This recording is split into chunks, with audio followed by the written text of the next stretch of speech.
Assalamualaikum warahmatullahi wabarakatuh. Bismillahirrahmanirrahim. Alhamdulillahirabbil alamin.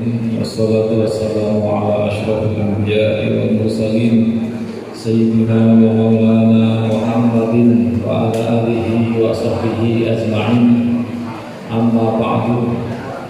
Yang saya hormati Kepala Madrasah Aliyah Negeri 2 Jombang, Bapak Haji Mustafa MPD, Bapak Ibu Guru Madrasah Aliyah Negeri 2 serta para siswa, para santri, semoga selalu mendapatkan petunjuk dan pertolongan dari Allah SWT. Pada hari ini, pagi ini kita harus bersyukur kepada Allah SWT. Pertama, karena kita telah diberi kesehatan. Kedua, karena ini adalah acara yang mulia. Para sahabat Nabi itu sangat mencintai Rasulullah. Kita ini sudah banyak diberi contoh-contoh bagaimana cinta para sahabat kepada Rasul. Sehingga saya berharap kita semua pergi ke sini ini seperti keinginan kita menghadiri majlisnya Rasulullah SAW. Seorang sahabat bernama Sauban radhiyallahu anhu. Ini adalah orang yang sangat mencintai Nabi. Saya yakin semua sahabat juga begitu. Tapi ini agak unik. Setiap hari itu selalu cepat-cepat ke masjidnya Rasulullah, ingin bertemu Rasul. Setiap hari itu kalau nggak bertemu Nabi kayak nggak lega. Suatu ketika dia sedang dalam keadaan rindu yang dahsyat kepada kanjeng Nabi, wajahnya nampak pucat. Nabi dahulu lapor, kenapa kamu wajahmu kok begitu? Sobat ngomong, ya Nabi, saya ini setiap hari kalau nggak ketemu jenengan nggak enak. Sepertinya hidup saya nggak sempurna kalau saya tidak bertemu jenengan. Saya bayangkan nanti di akhirat jenengan ini derajatnya tinggi, sedangkan saya masuk surga pun belum pasti. Jika pun masuk surga pasti derajatnya di bawah derajat jenengan. Ini keluh kesah seorang sahabat. Yang dituju itu bagaimana bisa melihat Rasulullah. Apa jawaban Rasul? Allah menurunkan ayatnya, wa man yuti'illaha wa rasulahu fa ulaika ma'al ladzina an'ama Allahu 'alaihim minan nabiyyin wasiddiqin wasyuhada wassalihin. Sapa wong sing taat kepada Allah, taat kepada Rasulnya, maka mereka nanti di hari kiamat akan digabungkan, akan dikumpulkan bersama dengan para nabi, bersama para siddiqin, bersama para syuhada, bersama orang-orang soleh. Wa hasuna ulaika rafiqa. Itulah teman yang terbaik. Jadi yang dituju oleh para ulama itu bagaimana bisa melihat kanjeng Nabi, bagaimana bisa menyertai kanjeng Nabi. Sehingga ada kalimat motivasi terbesar masuk surga itu apa? Kenapa sih kamu ingin masuk surga? Karena para ulama kalau tanya, gak akan aku biar bisa naik pesawat, biar bisa nyantai-nyantai, biar bisa bidadari, gak ada seperti itu. Apa yang dijawab oleh para ulama? Saya ingin ketemu Rasulullah. Jadi motivasi terbesar masuk surga itu adalah ru'yatu Rasulullah. Murafaqatu Rasulullah. Ngancani Rasulullah. Nek di neraka gak ketemu. Gak ada Rasulullah di neraka, adanya di surga. Makanya kalau ingin ketemu ya di surga. Itu motivasi terbesar. Kenapa? Karena dasar kecintaan.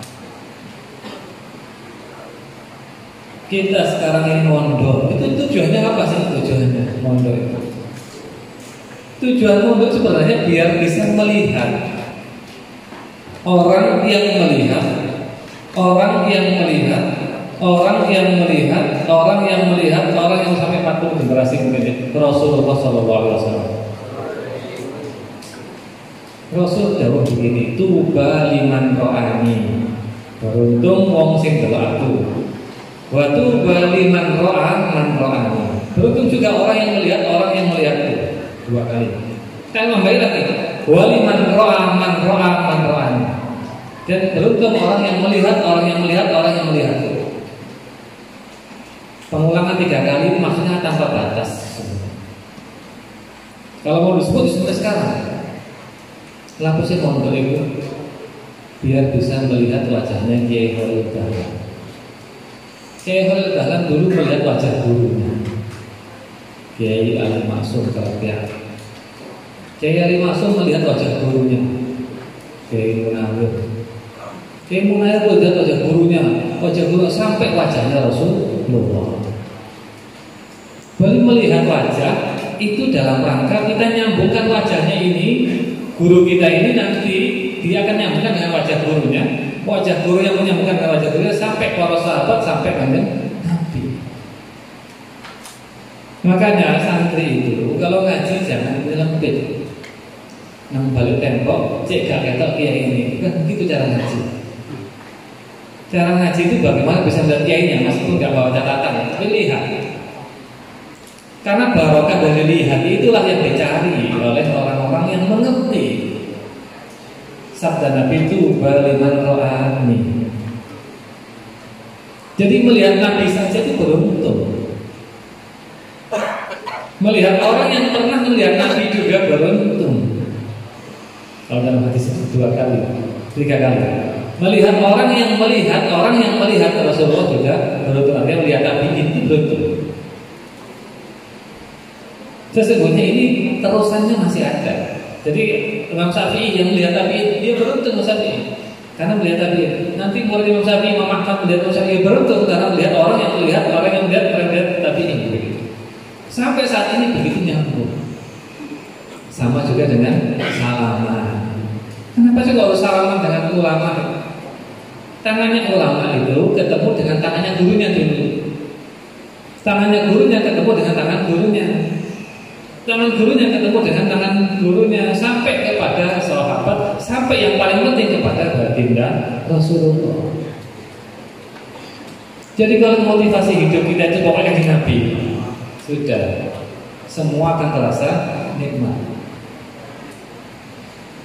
Jadi belajar dimanapun itu yang dibayarkan di Nabi, gitu. Karena al-ulama warasatul anbiya. Jadi kalau mau lihat bagaimana sih Nabi pada zaman sekarang, kira-kira beberapa persennya itu ada pada para ulama. Jika kita nyambungkan sanad, ya sanad melihat, sanad salaman, sanad haji.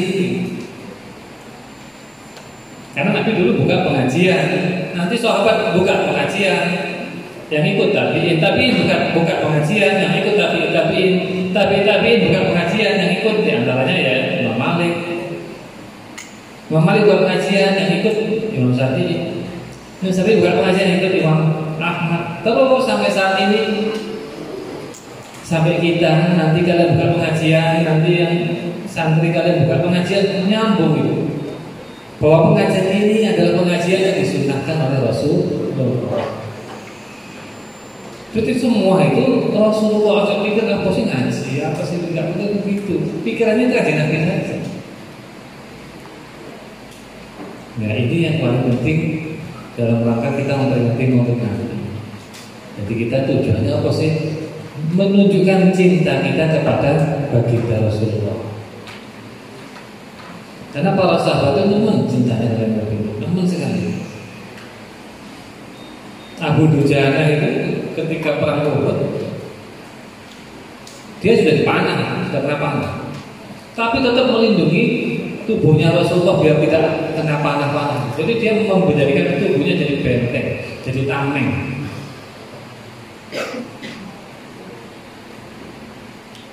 Yang penting Rasulullah nggak apa-apa. Aku kenapa tidak apa-apa. Ada seorang wanita namanya Sumairah bin Qais. Anaknya meninggal orang Uhud. Suaminya meninggal, bapaknya meninggal, mati kabeh. Diberitahu, hei mak, anakmu mati syahid, suamimu juga mati syahid, bapakmu mati lisan. Rasulullah apa? Pertanyaan sudah, Rasulullah gimana? Kata yang, oh Rasulullah aman.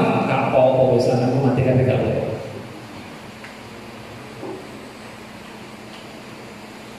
Jadi semua musibah itu bagi dia kecil selama Rasulullah masih hidup. Nah kita seperti ini kan guys, untuk sedikit saja. Kita tidak perlu harus menjadi orang yang tertib baru mencintai Rasul, tidak. Mencintai Rasul itu ada di hati, ada di hati. Orang yang melanggar pun terkadang juga bisa mencintai Rasulullah. Jadi orang yang melanggar itu ternyata juga bisa mencintai Rasulullah. Gak mesti mulai taat-taat saja, tidak. Artinya begini, preman pun mencintai Rasul sah. Jadi yang masyhur adalah cerita Nuaiman. Nuaiman itu mabuk, balik mabukan. Dicambuk 40 kali mabuk lagi, dicambuk lagi mabuk lagi. Mabuk itu kan pelanggaran besar. Itu para sahabat lagi gregetan, pola balik melakukannya, dilaknat. Nabi marah-marahi, jangan mengenai Nuaiman. Li'annahu yuhibbullah wa rasulah. Dia menyenangi Rasulullah. Masih pemabuk seneng Nabi orang apa gitu. Dia masih preman seneng kiai gak apa-apa. Terus orang mendingnya, ada mendingnya daripada gak. Dengan barokah yuhibbul rasul, yuhibbul warasah, mencintai para penerus Rasul, mencintai para ulama, nanti akan ada barokahnya, akan ada pengaruhnya, akan ada nanti asarnya, itu pasti ada. Jadi kalian ini mesti kok kosong malas, ngaji malas, tapi malas, terus minimal seneng kiai gitu saja. Minimal seneng kiai. Caranya seneng kiai buktinya kok masuk perasaan kiai. Bukti seneng kiai itu jadi sopo sing jauhnya kiai nurut gak tau rasanya itu. Gak tahu rasanya itu baru pada seneng. Kalau kalian begitu, meskipun apapun yang kalian lakukan, misalkan rotok-rotok malas, ngaji ada ketua, tapi minimal nanti anak turun kalian bisa menjadi ulama. Jadi para ulama-ulama yang lahir dari orang-orang biasa itu sesungguhnya karena orang tuanya dulu mencintai ulama. Ini ingat-ingat ini banyak buktinya. Jadi ketika ada seorang ulama lahir dari orang biasa, itu biasanya orang biasa itu dulunya mencintai ulama. Sehingga asarnya, pengaruhnya kepada putra-putra. Makanya jangan membenci orang alim, jangan membenci orang yang punya keunggulan. Mau aku gak bisa kayak gitu. Kamu ingin menghafal Quran kok angel ya? Gampang caranya. Cintailah orang yang menghafal Quran. Orang itu kan sebenarnya semaan belok nyumbang. Nanti anakmu yang kafir. Anak turunmu yang dimudahkan oleh Allah untuk menghafal Al-Quran. Begitu cara Allah membalas itu begitu. Mungkin kalian belum pas waktunya, belum cukup, nggak ada modal untuk menghafal Quran karena keinginannya kurang kuat. Tapi pokoknya mencintai orang yang menghafal Quran, maka anak-anaknya bisa begitu. Mencintai ulama, nanti anaknya bisa menjadi ulama begitu. Sebaliknya kalau membenci ulama, anaknya ya tambah dapat. Begitu sebenarnya hukum itu berlaku demikian. Nah, kita ini sekarang di masa pandemi, ketemu dengan kiai jarang, ngaji terbatas, sehingga ketika ada kesempatan mengaji dimanfaatkan dengan sebaik-baiknya. Ojo singitan, jangan sembunyi. Jangan mencari tempat yang tidak terlihat dari dia ini. Kalau bisa di paling depan. Kenapa? Melihat wajahnya tadi itu yang saya sampaikan. Dari situ nanti akan ada asa. Karena salah satu syarat ulama akhirat adalah orang yang jika dilihat akan mengingatkanmu kepada akhirat, akan mengingatkanmu kepada Allah. Kalau wajah priai kok jadi kepingin dikir, jadi ingin sholat, jadi itu tandanya sudah ada pengaruh yang masuk ke dalam diri kita.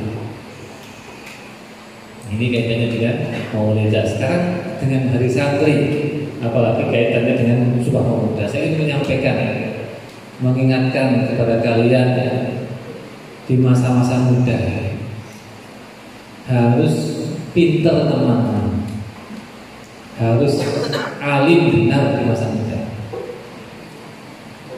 Kalau saya membaca Al-Quran, saya melihat ada beberapa sifat pemuda. Yang pertama adalah beriman kepada Allah. Dia harus menjadi dasar modal pertama. Innahum fityatun amanu bi rabbihim wa zidnahum huda. Pertama, punya keimanan. Jadi harus yakin iman. Apa yang diimani dia? Di rukun iman 6 itu. Yang paling sulit di antara itu biasanya adalah kepada takdir. Beriman kepada takdir. Cik siapa ngeluh, cik siapa kalau kesal, itu tandanya iman kepada takdirnya masih belum kuat. Nah, ini mulai sekarang, nyambung masih muda. Yang kedua, dalam sifat surat Al-Kahfi itu warabatna ala qulubihim. Jadi santri, pemuda itu harus punya jaringan, ada ikatan emosional hati. Nah, ini penting sekarang kalian sedang mondok. Hubungan dengan teman itu harus kuat. Ikatan batin, ikatan hati itu harus kuat. Ribat qalbi misalnya. Ikatan hati saya dan teman saya satu kelas, satu sekolah, satu asrama, satu kamar. Itu harus kuat. Nanti berguna di masa depan. Jangan sampai di sini itu hidupnya bully-bullyan, gojok-gojokan, lolokan, saling mengejek, saling menghina, sehingga yang muncul adalah kebencian. Kalau yang muncul kebencian nanti kalau sudah tua, kalian akan menyesal. Yang mestinya kalau kalian punya banyak teman, jaringan itu akan terbuka lebar, pintu akan terbuka lebar. Saya butuh kerja, nanti ada teman di sana memberi informasi. Karena temanmu. Kalau itu musuhmu, kamu dibiarkan saja. Maka di pondok itu harus dimanfaatkan. Golek konco sakake-ake. Carilah teman sebanyak-banyaknya. Teman 1000 itu masih kurang banyak. Carilah teman sebanyak-banyaknya. Yang teman itu akan ada dalam tahap ta'awanu al birri wa taqwa, saling tolong-menolong dalam kebaikan dan ketakwaan. Mumpung jenengan ngene pondok, lek nang omah yang dikenal kan hanya kakak adik. Batas maksimal yang di sana paman bibi. Kalau di asrama, di pondok, anak Jombang mengenal anak Batam, anak Kalimantan mengenal anak Palembang, orang Makassar kenal dengan orang Banyuwangi, orang Cirebon kenal dengan orang Jogja. Nyambung seluruh Nusantara, nanti jaringannya akan kuat. Seperti jaring laba-laba, di sana ada, di sana ada Darul Ulum, di sini ada Darul Ulum, ini di sana ada teman dari Darul Ulum. Sehingga kemanapun kamu berada, kamu tidak menjadi orang asing. Semua siap untuk menyambut karena kebaikanmu ketika di pesantren. Tapi kalau kamu di pesantren jahat, di mana-mana nggak ada yang menerima. Eman-eman kamu sudah berada di kamar 10 orang, 20 orang. Banyak kesempatan untuk berbuat baik dengan teman-teman itu. Manfaatkan sebanyak-banyaknya. Sehingga nanti di masa yang akan datang kita bisa menerapkan ta'awunul birri wa taqwa itu dengan semaksimal mungkin. Enak nanti. Saya yakin lah, pokoknya kalian udah percaya nih. Teman itu akan sangat bermanfaat di masa tua. Kalau kalian sekarang sudah sering membuli teman, bojoki konco, menekan konco, ngancam, ojo, hentikan. Kamu gak selamanya kuat. Kamu gak selamanya perkasa. Kamu gak selamanya punya kekayaan. Dunia bisa terbalik, kamu yang butuh orang yang kamu ancam tadi. Sehingga nanti sungkan kalian dalam bantuan atau bentang mempelakari itu. Kita butuh bantuan, tapi yang mau dimintai bantuan sudah jadi pejabat tinggi. Dan dulu dia pernah dihina oleh kita, pernah gaya loloan, gaya ecek-ecekan. Ya ini diingat-ingat, tolong diingat-ingat. Bukti sudah banyak sekali. La yaskhar qaumun min qaumin asa ayakunu khairan minhum. Gusti Allah mengingatkan. Yang diejek itu selalu menjadi lebih baik. Yang diejek itu selalu menjadi lebih baik, itu hukumnya. Maka jangan mudah-mudah mengejek orang.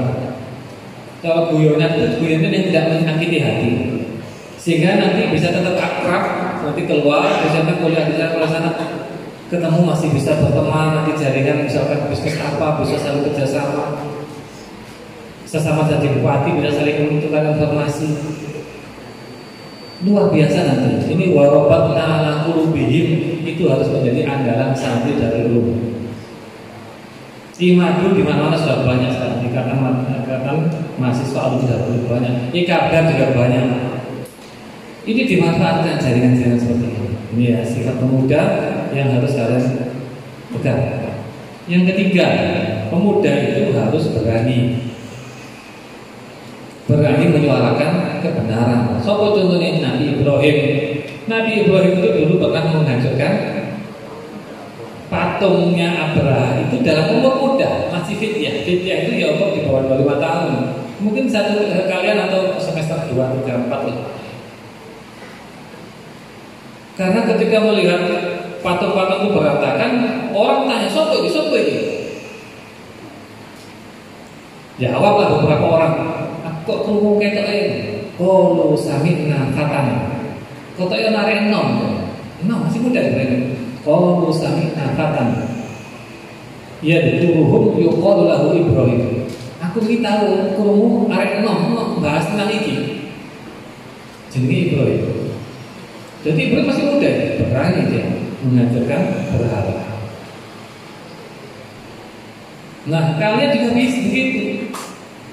Ketika keimanan kuat, jaringan tadi itu kuat, harus berani menyuarakan kebenaran, berani mengingkari kemungkaran. Kalau mahasiswa demo dari demo yang punya alam kuat ya, bukan demo pesanan, tapi demo yang memang benar-benar murni karena kebenaran. Itu watak pemuda yang diharapkan oleh Al-Quran. Yang keempat, pemuda itu harus tahan uji, harus tidak bisa dibeli, tidak bisa dirayu. Siapa contohnya? Nabi Yusuf. Nabi Yusuf itu ketika dirayu oleh Zulaikha, dia masih muda.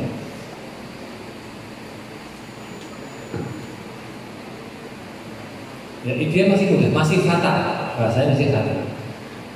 Fata itu di bawah 25 tahunan. Nabi Yusuf diajak berbuat nista, tapi beliau menolak dan mengatakan ini akhafullah, saya takut kepada Allah, ma'allah, saya berlindung kepada Allah. Ya kayak gitu, nanti pemuda itu kok dibayar, demo ya, demo iki. Ojo jadi itu. Karena itu demo pesanan. Dianggap pemuda ini masih idealis, dikasih duit, terima aja. Kita tidak seperti Nabi Yusuf. Seperti kalian sekarang ini harus tahan uji dalam rangka belajar. Tujuan apa? Belajar. Ujiannya masih ada. Ujiannya apa ya? Malas ya, rayuan teman-teman untuk melanggar. Itu termasuk ujian-ujian belajar. Dan kalian harus tahan itu. Gak sulit kok, 3 tahun gak lama. Karena harus alim di masa sekarang. Saya tadi pesan awal dulu, harus alim di masa sekarang. Karena Ibnu Abbas dawuh ini, ma ba'atsallahu nabiyyan illa wa huwa syabun. Allah tidak pernah mengutus seorang rasul kecuali dalam masa muda. Jadi diangkat dari rasul itu mesti muda. Muda itu maksimal 40 tahun. Kalau pemuda syab, beda dengan kata. Wala udiyal ilma alimun illa wa huwa syabun. Seorang yang alim, ulama itu kalau menjadi alim pasti sebelum habis masa mudanya. Jadi alim itu ditempuh, dicari sampai umur 40 tahun. Kalau 40 tahun belum alim, alamat gak ngerti terus. Mumpung kalian masih belasan tahun, udah belajar tenangan. Jadi orang alim yang benar-benar alim. Darul Ulum ini merindukan ulama, terus terang saja. Pondok pesantren Darul Ulum itu dulu gudangnya ulama. Para kiai-kiai muassis pesantren di Jawa, di Kalimantan, di Sumatera, di Sulawesi itu banyak yang Darul. Kemudian mulai berlanjut sampai sekarang ini ranahnya mulai berbeda. Mulai masuk ke pejabat, bupati, wali kota, DPR, DPRD, 1-2 pejabat dinas. Sekarang arahnya ke sana, Darul, instansi macam-macam. Nah, kami merindukan kembali Darul menjadi ulama. Harus ada di antara kalian yang meneruskan perjuangan itu. Ada alumni MAN, saya sering di SMS itu, angkatan tahun 2016. Sekarang membuat pesantren di Sulawesi, orang Jawa. Saya bersyukur sekali. Anak-anak ini Rahmat terus sekolah kuliah di Stain Kediri. Kemudian pindah ke Sulu Sulawesi antara tengah dan selatan. Buat pesantren di sana. Masih muda, ya alumni tahun 2016. Kira-kira ya mungkin masih 28 atau 27 gitu. Buat pesantren berapa pesantrennya? Sampai 900. Alhamdulillah. Kami butuh yang demikian. Harus ada di antara kalian yang harus mikir, aku ini jadi ulama. Biar tidak kabupaten obor, biar tidak berhenti perjuangan dalam mencetak ulama itu. Di sini ada Tafakuh Fiddin di Pondok Induk. Ini kan dalam rangka mengembalikan bagaimana usaha-usaha Pondok Pesantren Darul Ulum yang lama, yang belum semangat di bidang keagamaan harus tetap dibangkitkan kembali meskipun tidak seluruhnya ya. Tetap ada yang instansi, tetap ada yang ke dinas, tetap ada yang ke swasta, tetap ada, tapi harus ada juga yang menekuni keulamaan.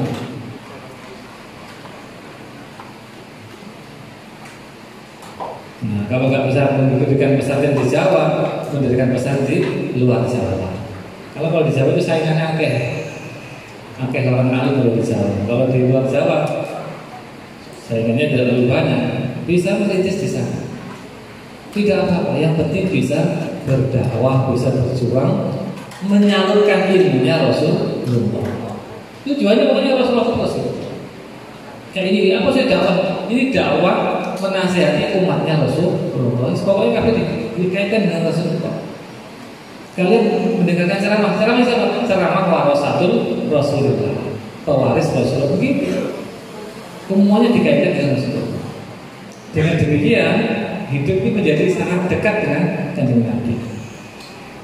Yang kelima, yang terakhir, sifat para pemuda.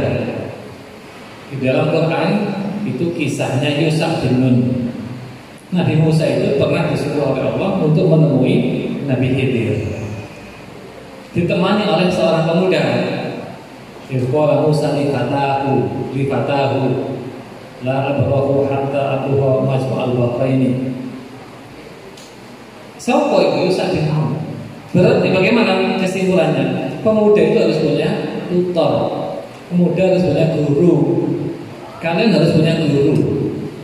Harus punya tutor pembina, harus punya. Karena gak bisa jalan sendiri, gak bisa. Yusuf bin Nun itu nanti jadi nabi. beliau didikan Nabi Musa, nanti akan menjadi penerus Nabi Musa.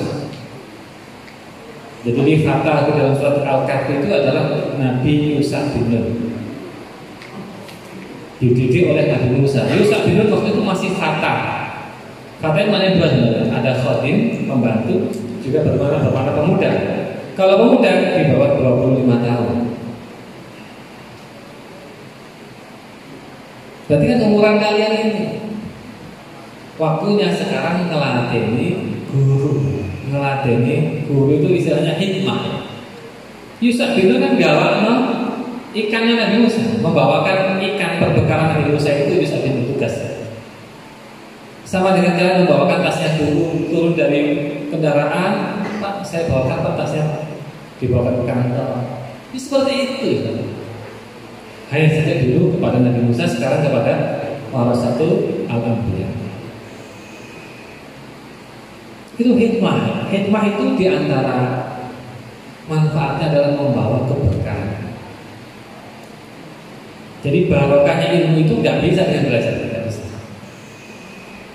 Kalau ilmu ingin pinter, ingin hebat, belajar. Sabatul ilmi bil mudzakarah. Tapi kalau barokatul ilmi bil hikmah.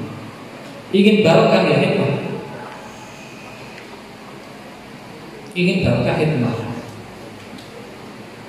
Moto sandal itu dari antara hikmah kepada guru. Mengambilkan kalau dulu papan tulisnya kapur karena nulis spidol, mengambilkan spidol. Pokoknya guru kalau bisa nggak terlalu capek, kita aja yang capek. Nabi Musa menjadikan gak usah bawa apa aku isi gaul, itu kan Musa bin Nun. Dia ngeladeni Nabi Musa, barokahnya dia akan menjadi nabi nanti. Begitulah para pemuda itu seharusnya. Dia harus punya guru, punya pembina, punya tutor yang dia ladeni. Dia ladeni itu tutornya. Sehingga menjadi barokah. Ulama-ulama sekarang yang hebat-hebat itu dulunya juga dulu ladeni ulama.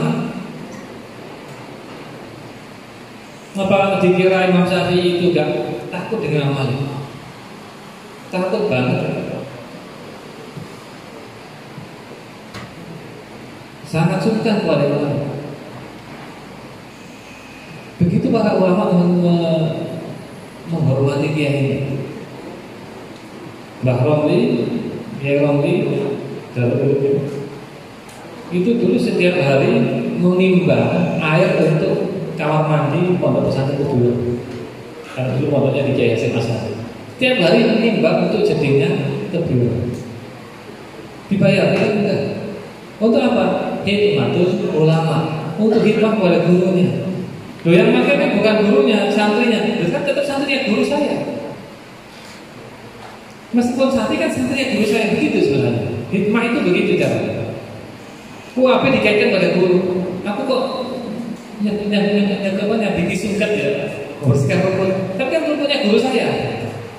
Ini kan halamannya guru saya.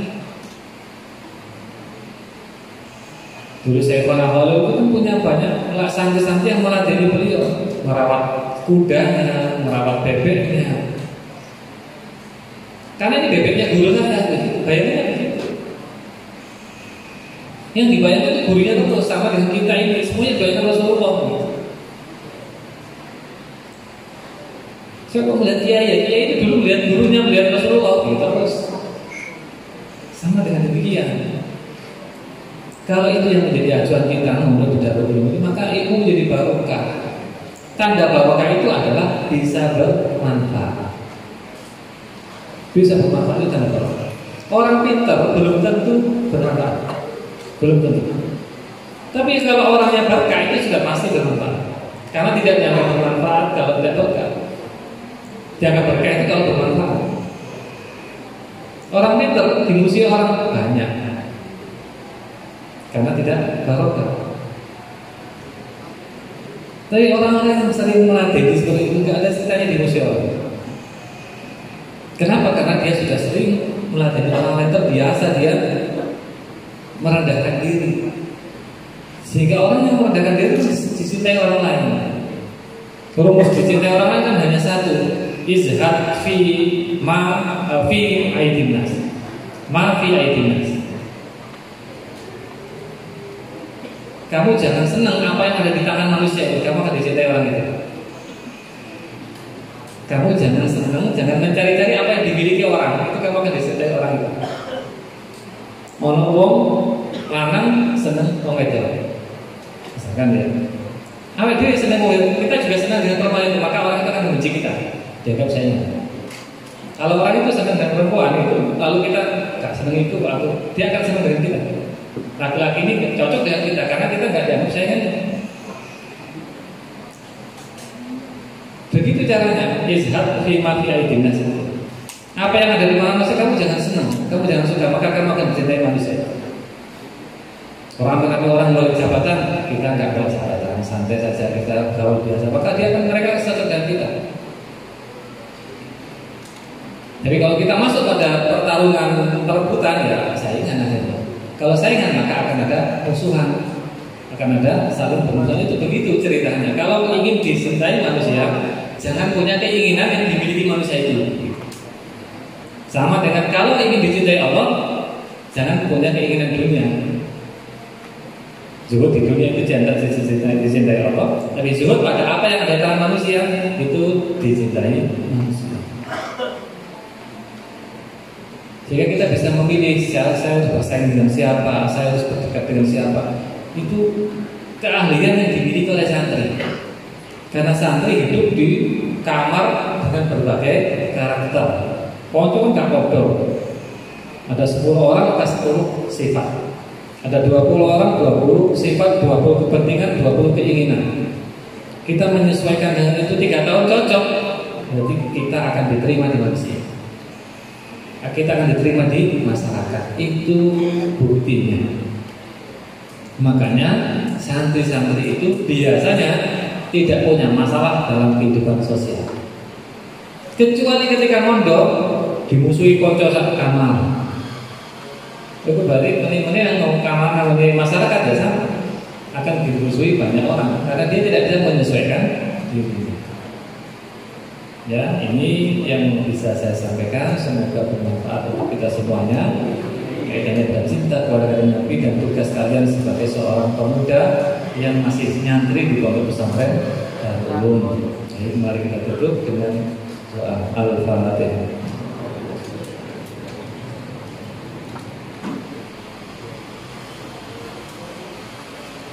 Bismillahirrahmanirrahim. Alhamdulillahirabbil alamin. Alhamdulillahi ni'mahu kafi mazidah. Ya rabbana lakal hamdu kama yanbaghi li jalali wajhika wa 'azimi sultanik. Allahumma shalli wa sallim wa barik ala sayyidina Muhammad. Ya dari amal rizki wa fituhat. Ya wa sallallahu wa sallam rizqan man yasha'u wa ihsan. Usuk alaina rizqan wasi'an min kulli jihatin min hazaini rabbika. Bi ghairi minnati mahmukin wa ahli fadlika wa karamika bi ghairi hisab. Ya Muyassir Yassir, Ya Mudabbir Ya Musahil Sahil Sahil alaina kull asr bi jahi wa syirna bir. Allahumma ja'al jam'ana hadha jam'an marhuma wa ja'al tafarraqana ba'da farqan ma'suma wa la taj'al fina wa la ghayrina shaqiyya wa la mahruma.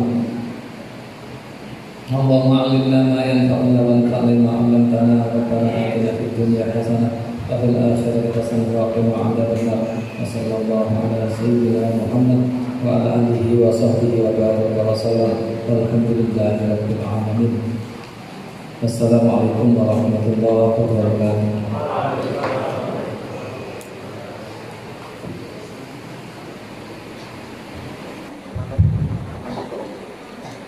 Assalamualaikum warahmatullahi wabarakatuh. Waalaikumsalam warahmatullahi wabarakatuh.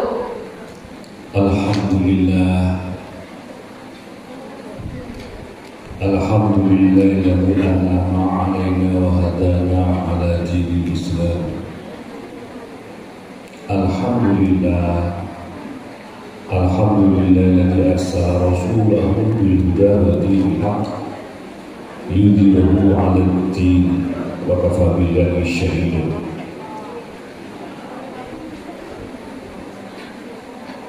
Asyhadu an la ilaha illallah, astaghfirullah, as'aluka bidu'aka wa ta'ala min sakhatika wa nahar.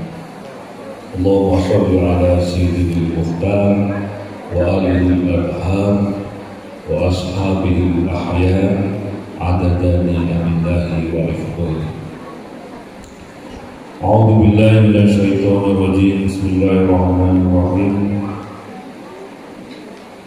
لقد جاءكم رسول من أنفسكم عزيز عليه ما عنتم حريص عليكم بالمؤمنين رؤوف رحيم. فإن تولوا فقل حسبي الله لا إله إلا هو عليه توكلت وهو رب العرش العظيم.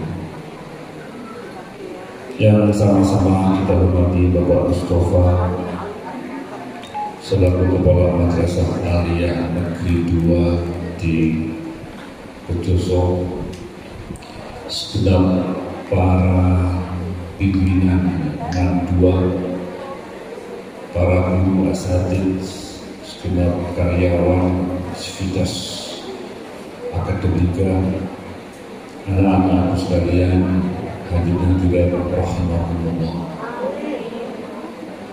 Rahimakumullah. Amin. Rahimakumullah. Amin. Pertama, mari bersyukur. Washkuruli wa la takfur. La in syakartum la zidannakum. Yang kedua, marilah kita berucap terima kasih dengan membaca sholawat kepada Rasulullah. Allahumma sholli ala sayyidina Muhammad wa ala ali sayyidina Muhammad. Yang ketiga, hari ini kita semua memperingati lahirnya sosok manusia istimewa di depan kita, Muhammad Al-Amin, Muhammad Nabi yang lahir dan hidup terakhir dan menjadi pemimpin dari para anbiya dan mursalin. Bersamaan dengan itu, maka harus kita akui anak-anak sekalian, ini adalah anugerah yang luar biasa.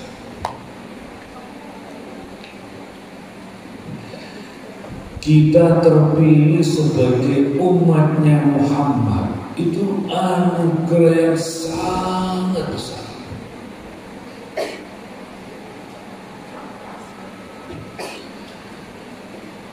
Karena jadi dijamin oleh Allah nantinya. Tidak usah nanti, sekarang aja kita lihat. Ketika banyak orang mencari ketenangan, mencari kebenaran, mencari kedamaian, mencari perlindungan, tidak menemukan itu, kita dapat. Kita dapat dari Allah melalui kanjeng Nabi Muhammad. Ini anugerah.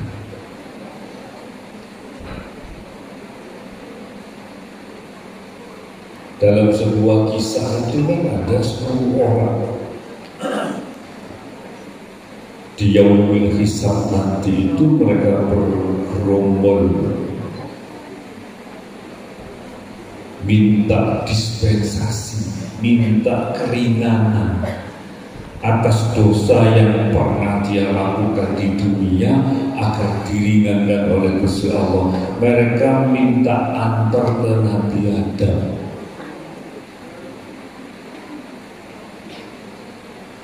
Pak Adam, Nabi Adam, tolong saya diantar ke Gusti Allah. Tidak bisa. Ojo, itu gak isu. Aku isi. Aku minta melanggar. Ketika aku dikaruniai istri dan menikmati surga, aku melakukan pelanggaran sehingga aku dibuang lagi ke dunia. Ojo dengan aku. Menabiliani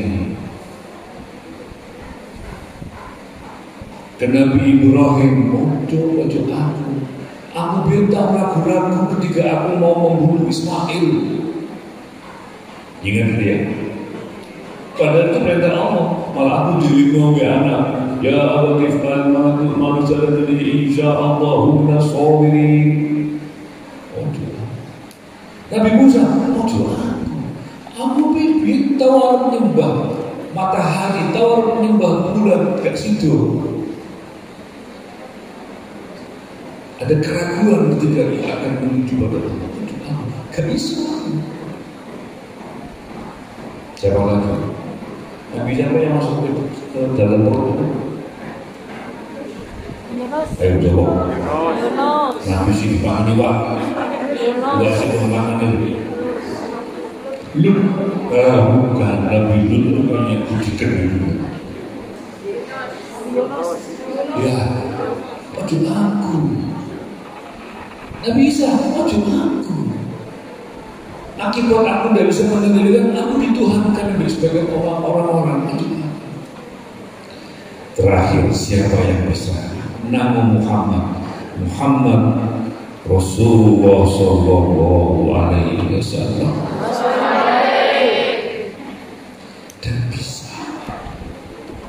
Dan diaturlah Rasulullah menuju kepada Allah. Kita pakai logika.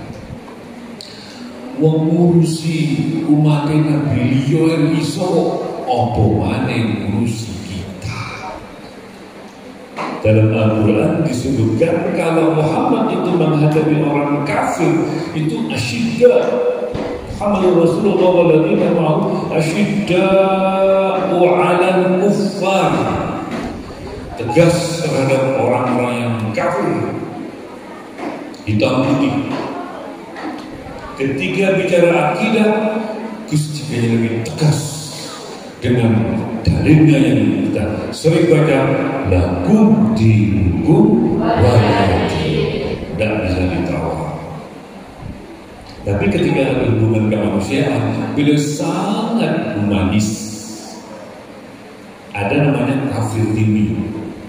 Oh, itu juga bagus, kafir dini. Ya betul, saya katakan betul. Kira-kira begitu. Kafir yang dilindungi oleh umat Islam, walaupun dia berbeda keyakinan, diperlakukan seperti umat Islam. Kecuali ketika beribadah mereka dikasih. Dan sekarang sudah ada itu pelajaran itu bertoleransi. Salah. Terornya salah, ganti kasperansi, salah. Yang betul toleransi, toleransi. Iya, orang yang toleransi itu semuanya toleran, melihat, melaksanakan senyum. Dan itu di dalam konsep Quran kita jelas. Akhir dari sebuah sholat itu adalah melihat ke kanan, melihat ke kiri. Ini toleransi. Muslim harus punya sifat yang sosial, memperhatikan kiwo teman. Api nyabrang, delok kiwo teman. Mau beli apa-apa, lihat kiwo teman. Mau melakukan apa-apa, pantas gak ini. Timbangan negara ini. Apa itu menyakiti orang bisa situ. Kadang-kadang kita itu kalah dengan sebutnya viral. Tolak. Itu kan dengan umat lain saja dia bisa dan diikuti dan merawat. Apalagi dengan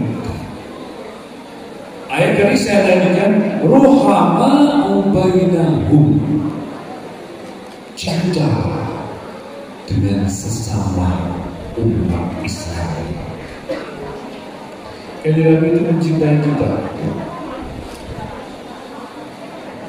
Beliau senantiasa berada dimanapun, di posisi manapun. Kalau kita ngambil slogannya Ki Hajar Dewantara, beliau pas ing madya sumtulodo, ya, ing ngarsa sumtulodo, ing madya bangun karsa tuturi handayani. Di depan dia sebagai suri tauladan. Kenapa dia bisa dipakai sebagai suri tauladan? Beliau punya sifat apa mas? Enggak, cici. Sidik artinya apa? jujur kadang jujur, bubur. Satu sifat yang azazi, yang asli, yang akan membentuk manusia yang berakhlak karimah itu dari jujur. 4 sahabat Nabi itu yang pertama yaitu siapa? Jujur orangnya. Di setelah kanjeng Nabi itu ada 4 sahabat yang mempunyai kombinasi keistimewaan Nabi. Abu Bakar yang jujur, Umar yang berani, Utsman yang kaya raya, Ali yang pintar beragama. Kalau Anda ingin menguasai dunia, ambil 4 sifatnya para sahabat. Atau ambil sifatnya kanjeng Nabi SAW. Siddiq nomor 1, 2 amanah nomor 2, 3 tabligh nomor 3, nomor 4 fatwa. Inilah akhlak yang kata Aisyah waktu ya Aisyah. Gimana akhlak kanjeng Nabi? Ya Quran itu. Di Quran kita diajarkan berhubungan antar sesama. Di Quran kita diajarkan berhubungan diri kita sendiri. Di Quran kita diajarkan berhubungan dengan Allah Subhanahu wa Ta'ala. Lengkapnya inilah maka disebut kanjeng Nabi itu fatonah, karena seluruh aspek keilmuan sudah beliau dapatkan dari dulunya yang ummi, yang tidak bisa membaca dan tidak bisa menulis, atas izin Allah melalui bimbingan malaikat Jibril. Pada akhirnya beliau menjadi fatonah, berwawasan yang luas, punya referensi yang kuat. Itu Rasulullah Muhammad Sallallahu Alaihi Wasallam. Amanah, menyampaikan secara utuh dan bertanggung jawab atas kebenaran yang ada kepada seluruh manusia. Itu amanah. Ini bentuk dari salah satu akhlaknya kanjeng Nabi. Tabligh, komunikatif. Kalau menyampaikannya itu enak, ini bisa kita tiru bil mau'izatil hasanah. Anda punya wajah yang hari ini mungkin sering dibuka, sering ditutup karena COVID. Saya kira insya Allah paling lambat Januari awal COVID sudah pergi. Dia mau tahun baru ke yang lain. Ujian kita nanti pada liburan semester. Di libur gak? Enggak. Udah mau libur. Apa? Ini saya suka ke majelis, tidak mau libur. Kalau pakai yang serius, yang serius. Jadi saya laporkan. Jadi anak-anak, insya Allah nanti akhir, boleh tidak liburnya 15 hari. Ya, 20 bulan. Ya, libur saya 20 bulan. Ojo serius nanti malah angin. Tadi ngomong apa masalah juga? Apa? Komunikatif. Wajahmu itu adalah pribadimu. Orang bisa berbohong lewat mulut, tapi mata tidak bisa berbohong. Sesuatu yang masuk ke telingamu akan diolah oleh wajah, berdampak kepada penampilan. Yang entut seperti itu. Ini tidak bisa dihindari. Tidak bisa dihindari. Karena itu tidak bisa dihindari. Seperti saya ini. Ambil apa lagi? enak. Saya senang ngaji sampai sore kalau gitu.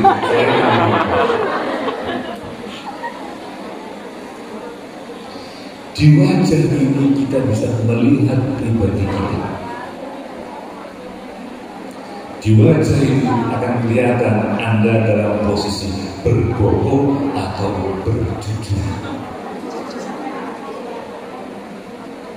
Oleh karena itu, jangan pernah punya rencana, jangan pernah punya konsep, jangan pernah keinginan untuk mengolah wajah ini menjadi wajah yang penuh dengan dusta. Sekali saja kita berhasil atau merasa berhasil berbohong, numani. Dan itu akan jauh dari sifatnya Nabi Muhammad Sallallahu Alaihi Wasallam. Kita hari ini memperingati Rasulullah ben iso niru sifate, ben jujur, ben amanah, ben komunikasi, ben pintar. Itu saya mundur lagi. Kita bisa seperti hari ini harus kita rasakan ini adalah anugerah. Bayangkan kalau kita hidup sebelum Nabi angel sorong. Dulu ini kalau hari ini dia berbuat jahat, dosa langsung disiksa. Yes. Hari ini dia berbuat amal baik, langsung dikasih ganjaran. Jedus. Ganjaran jedus. Enak. Siksa jelek. Kalau kita enggak, nek terpaksa kamu berproduksi, ya wis, kamu istighfar, kamu disuruh, kamu tak sepuluh dosa ulah, bisa begitu. Yang kedua, kita perlu mengatakan kita ini mendapatkan anugerah. Soalnya mendapatkan pimpinan yang namanya Muhammad, yang meninggalkan warisan berupa Quran dan hadis, dan menciptakan generasi alim, alama, ulama rasyidin, para sahabat, para tabi'in, para ulama, masyayikh, ahli hadis, ahli tafsir, ahli fikih, ahli yang lain. Itu atas bimbingan Kanjeng Nabi. Yang oleh Kanjeng Nabi, kamu adalah pewarisku. Al ulama adalah warasatul anbiya. Dia dikasih ilmu. Ini anugerah pertama menjadi umat Muhammad karena akan selamat sampai di akhir menuju surga Allah. Anugerah kedua, orang itu punya kesempatan jadi orang baik. Karena ditinggali ilmu, ditinggali akhlak, ditinggali para generasi sebagai penerus dari perjuangan atau syiarnya Kanjeng Nabi untuk menegakkan kalimat La ilaha illallah Muhammadur Rasulullah. Tertulis 4 sifat penetrasi turunan pertama FX1 ya, regresi kan, korelasi regresi diferensial turunan pertamanya yang 4 sahabat itu, Abu Bakar, Umar, Utsman, jujur, kendel, sugih, pintar. Kowe boleh bujuk Pak, aku boleh bujuk sing jujur, kendel, sugih, pintar. Oh, benar. Lima bagi. Ganteng, bodoh, kere, lolo. Kamu boleh bujuk sing soleh. Ada gunanya soleh. Suruh yang anak. Tidak ada. Jadi sifat Kanjeng Nabi komunikatif. Nah ini monggo dicermati. Anak sekalian, oleh karena itu, taruh olah wajahmu sebagai wajah-wajah yang jujur. Jangan pernah berbahagia ketika mampu membohongi orang lain. Ini kata-kata ini penting. Soalnya kadang-kadang begini anak muda itu, bahasa bujuk, yes, bujuk itu bisa. Ingat, ini setan masuk itu. Setan itu halus sekali ketika masuk ke kita. Buka lagi ketika seluruh manusia disuruh menyembah. Ketika Adam dilahirkan, seluruh makhluk yang akan suruh menyembah, iblis tidak mau. Itu diingat di ayat itu bagaimana iblis berjanji.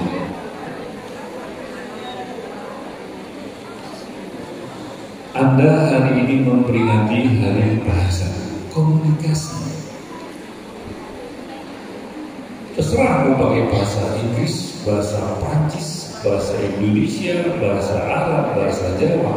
Yang penting inti dari berbahasa itu nyampe antara komunikator itu yang menyampaikannya. Materinya namanya apa? Komunikasi. Ayo lali, ayo. Ada komunikator, komunikasi. Aduh lali. Jadi cuma bangun lagi. Istilah aja. Ketika kita bahas mengenai komunikasi, harus tercapai antara apa yang akan disampaikan oleh orang yang menyampaikan kepada orang yang mendengar. Ingat, jangan hanya berhenti, harus nyampe. Nyampe di sini, pertama harus utuh. Yang kedua harus enak didengarkan. Kanjeng Nabi itu tabligh menyampaikan seluruh wahyu yang beliau dapatkan dari Allah melalui malaikat Jibril. Tidak ada yang ditinggal, seluruhnya disampaikan. Kita kadang-kadang apa ya? Entah pertimbangan apa gitu. Itu juga apa ya? Buat kece butuh ya. Jangan dikasihkan semua. Dia lebih pandai dari saya. Tidak ikhlas, tidak tulus. Jangan diberikan semua, biar dia tergantung dengan saya. Bahkan yang celaka, duduk mau, tapi kira mau, bapak, dia kejebur, dia kesasar dan sebagainya. Yuk ini setan masuk. Jelas-jelas itu tidak sesuai dengan yang dilakukan oleh Kanjeng Nabi. Kalau Kanjeng Nabi itu butuh materi yang beliau dapatkan dari Allah melalui malaikat Jibril disampaikan utuh berikut penjelasannya. Makanya ada hadis untuk mentasih, memberikan uraian lebih detail terhadap isi dari Al-Quran. Ingat, Al-Quran itu adalah bahasa seni. Indah banget. Dan semua orang bisa membaca dan langsung saat itu faham. Karena di dalamnya ada makna-makna yang tertutup, yang lebih dalam dari sekedar huruf yang ada tidak bisa mewakili secara utuh. Oleh karena itu, bicara Al-Quran, belajar Al-Quran harus didampingi seorang guru. Lebih-lebih lagi mereka yang ahli tafsir agar menyampaikannya dalam kandungan pemahaman yang pas.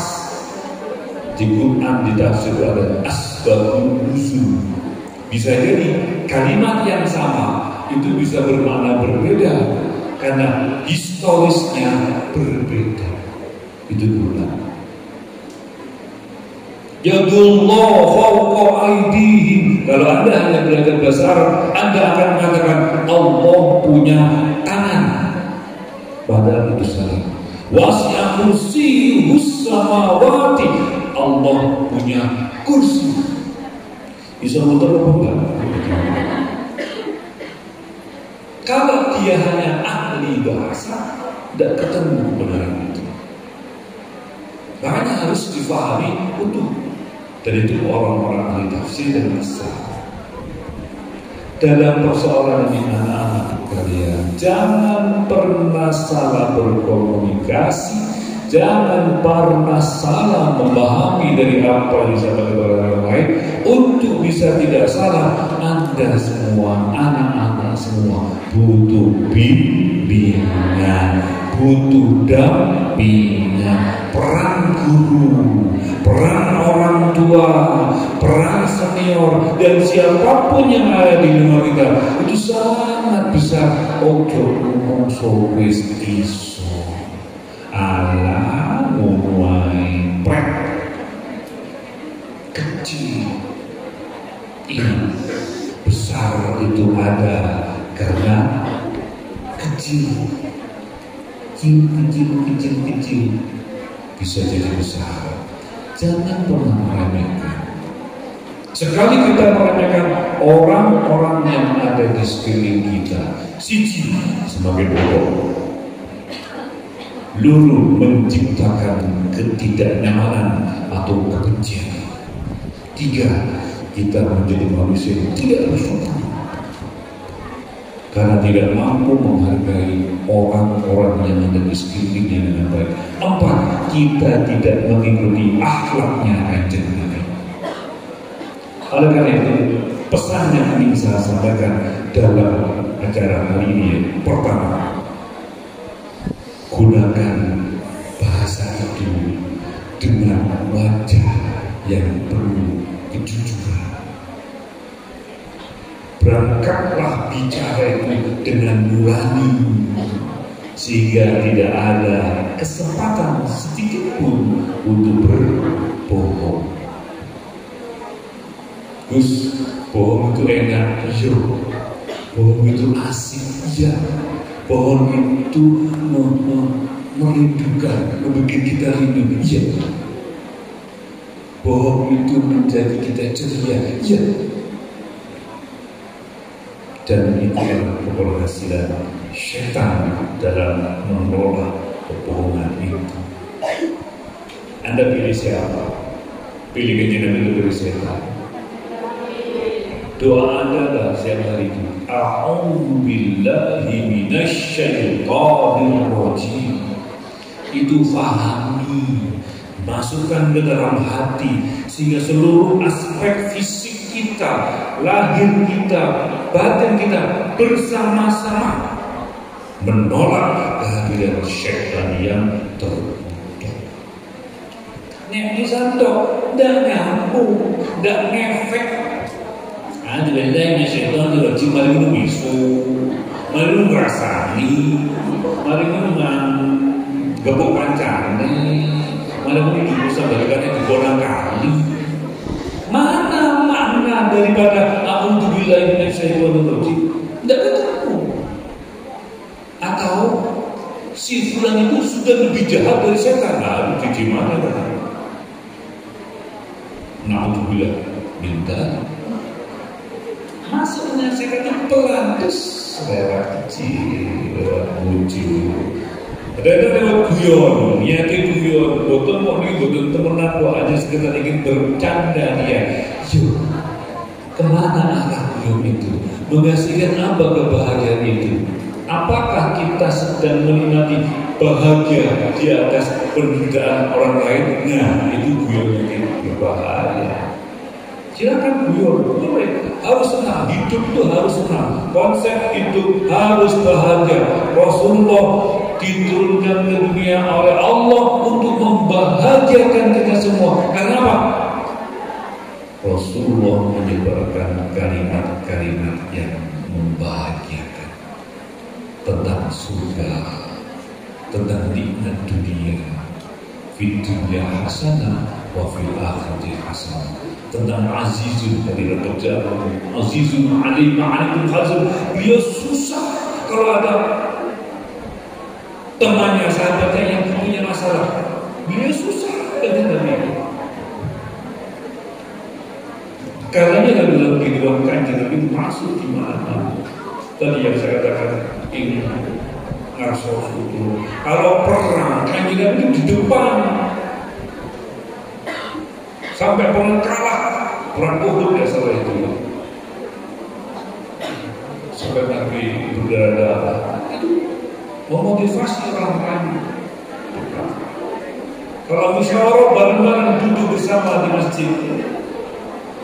Ketika beliau tidak paham, beliau lepaskan itu, tidak usah gengsi. Ketika ada masalah, nggak mau yang tidak paham. Antum a'lamu bi-umuri dunyakum. Uwi-uwinya lebih gimana aku tentang masalah-masalah kehidupan dunia tadi. Itu pas, tidak ada gengsi, tidak ada gengsi. Itu yang pertama anak sekalian dalam hidup ini, jaga komunikasi. Dua,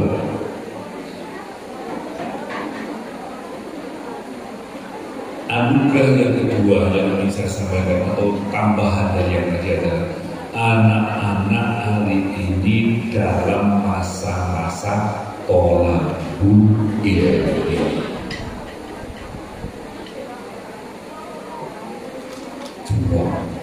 Ini anugerah. Mikirin ini, bayangkan kalau saya hari ini tidak bisa sekolah. Bayangkan kalau saya hari ini tidak mau sekolah. Bayangkan kalau saya hari aku tidak pernah mendapatkan ilmu. Mau jadi apa saya? Makanya status hari ini sebagai murid adalah anugerah. Ayo kita program anugerah. Ayo dipon. Alhamdulillah kita mendapatkan kesempatan dalam proses mencari. Ingat, salah satu yang bisa diangkat derajatnya oleh Allah adalah utul ilmi. Yarfa'illahu alladhina amanu minkum walladhina utul ilmi. Masukkan ke dalam hatimu, coba nih aku itu di rumah sakit rotok kayak susah. Coba aku di rumah kayak senang tidak di rotok. Utau di kon kerja memang mau ngacul, mau namun pedus, mau goreng tepek kucing.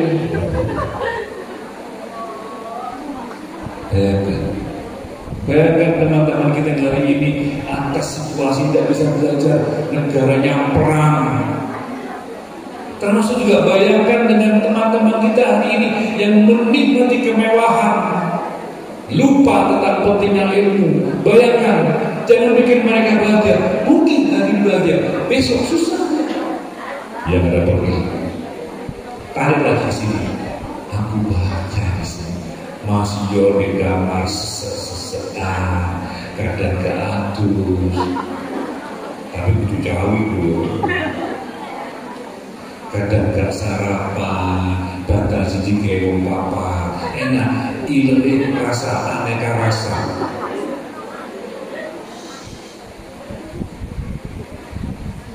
Kadang itu variasi kehidupan. Tidak ada kenikmatan yang lahir tanpa kesengsaraan. Namanya nyaman itu kan ada nggak nyaman. Mergo enak, ono enak, mergo gak enak. Jalan aja kegembiraan itu.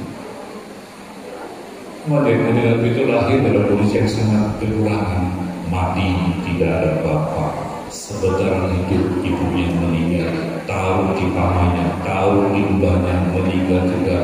Mati kemudian dia lahir disosok dengan masukan gajah, difitnah, gak enak dong. Oleh Allah ditata, ini orang besar itu lahir dari situasi yang sulit. Anil, suara anil itu akan terjadi ketika bibirnya itu ditekan, semakin mepet maka anilnya semakin banyak.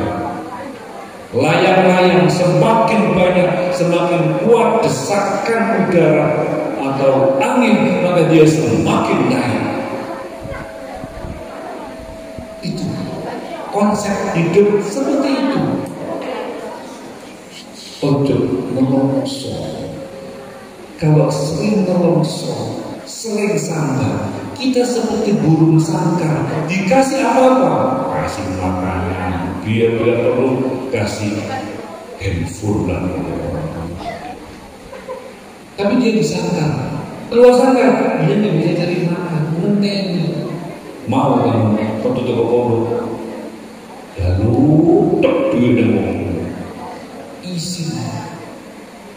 Al-haya'u nisful iman.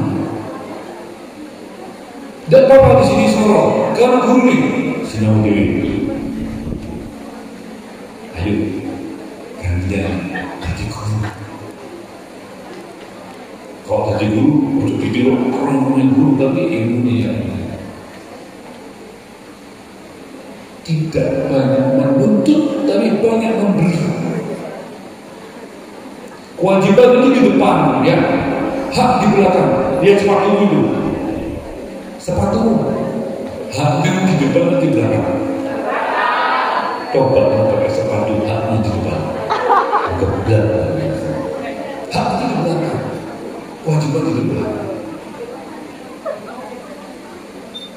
Sing benar itu take and give atau give and take. Give and take sebenarnya memberi. Al-yadul ulya khairun min yadis sufla, memberi. Tidak banyak menuntut. Itu yang pertama. Yang kedua, semangat. Harus semangat untuk ilmu itu. Seperti semuanya Rasulullah mendampingi para sahabatnya. Situasi sulit dia bisa lari dari Mekah ke Madinah. Strategi jihad, hijrah. Raja-raja, kerajaan besar yang sangat banyak pasukannya, semua disurati, wani, ditantang, wani. Nah, semangat kok bisa semangat karena dari antara itu, Madyo bangun kaso, masuk ke dalam fisik dan jiwanya para sahabat bersama kita bergerak. Kita ikuti. Kita masuk ke dunia pesantren, masuk sebagai santri Madua, semangat belajar yang tidak pernah berhenti. Dengan bahasa yang bagus tadi itu, ini anugerah. Status saya sebagai santri itu anugerah. Status saya sebagai siswi didik itu anugerah. Dan semua orang mendapatkan ini harus bersyukur. Bersyukur yang baik adalah menikmatinya, mentasyarufkan yang ada dengan benar.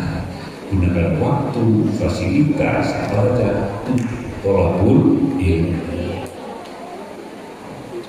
Dan yang terakhir, ingat doa. Doa adalah titik utama dari ibadah. Sholat itu adalah doa. Doa yang baik harus diawali dengan persembahan yang tulus. Konsep yang mendasar ada di Al-Quran, di Al-Fatihah. Iyyaka na'budu wa iyyaka nasta'in.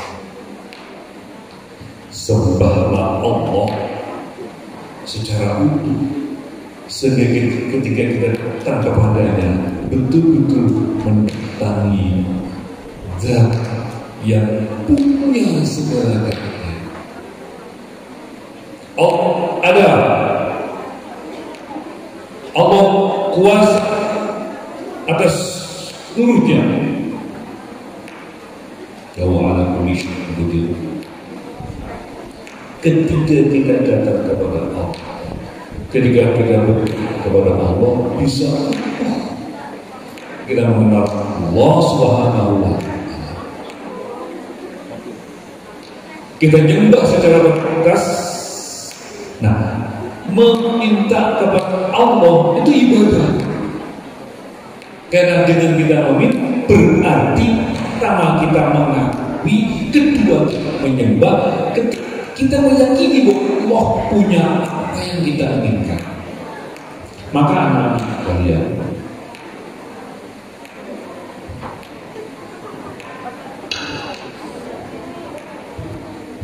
berdoa kepadanya dengan sepenuh hati. Tidak harus pakai bahasa Arab, tidak pakai roman Allahumma, tidak pakai itu juga apa-apa. Tapi jadikan Allah itu zat yang kamu mengetahui, kamu sedang ada di depannya, kamu melihatnya. Kalau kamu tidak merasa melihatnya, Bayangkan Allah melihat kamu. Kemana pun Allah tahu. Akhirnya mau maksiat ke situ. Arab bullying mencari ke situ. Menipu ke situ. Mau ngerek ke situ. Korupsi ke situ. Malas ke situ. Repot ke situ. Bolos ke situ. Allah tahu kita di mana dia berada. Dan saat itulah mana berdoa.